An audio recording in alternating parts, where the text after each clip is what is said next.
let's switch back over to PJ. Sure. You want to So, yeah, next up I've got a little small batch bourbon cocktail. This one's going to be kind of a take on a classic old fashioned. So, got my whiskey.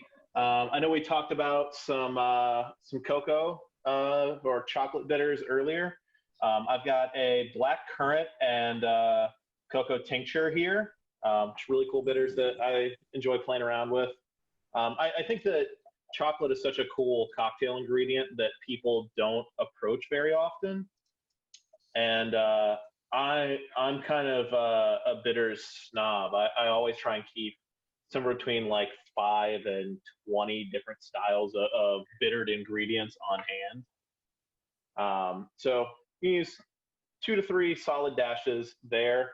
And then I, right before the call, made a really cool salted syrup.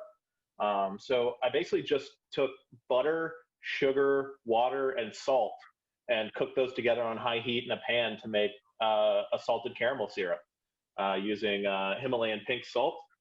So I just pulled this out of the freezer, so I got to remix it up just a little bit on top because that's going to be sealed. You're betraying your southern roots with the caramel versus caramel.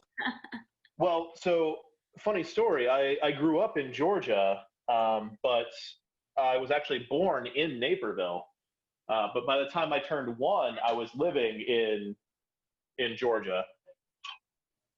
I want to hear how Evan pronounces it. Is Caramel. he here still?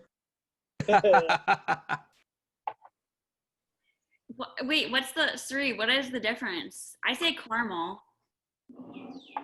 We say caramel, they say caramel. Caramel. Yeah, it's caramel. Yeah, so I think the technical way, there are 2 correct ways to say it, but it is always 3 syllables. Caramel sounds so much prettier. It can be caramel or caramel. Then I don't say it correctly at all. I just y'all cut out a whole syllable in it, so no, that does not work. No. That's the Midwest way of doing it. Or maybe David, what do you got? Gonna crack a joke, and I realized that we were live, and it really wasn't clean enough, so I cracked. Perfect timing. Perfect timing. So once again, I like weird bar tools for use at home. So this is a super cool, like old school bar spoon. So instead of being shaped like a normal spoon, because it's not really designed to really lift any ingredients, just gonna use this. And for anyone at home that's not had any actual bar experience, one of the keys to getting a good stir is you don't want to add any aeration. So you want to keep the back of your spoon against the wall of the glass.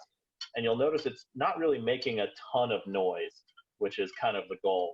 I mean, I'm using very hard square cubes right now, so you're going to hear a little bit of that against the glass. But for the most part, you're not going to pick up a ton of noise from the stir. And that's kind of one of the things you always try and look for in a good stir, because you don't want to add air to your cocktail when you're stirring it. You're instead trying to add a controlled amount of dilution. You're really just adding water and changing the temperature.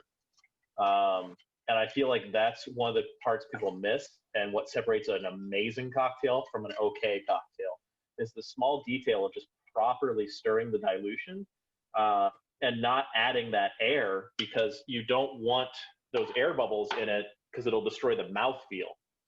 So we've got a little salted caramel Wyoming whiskey old fashioned.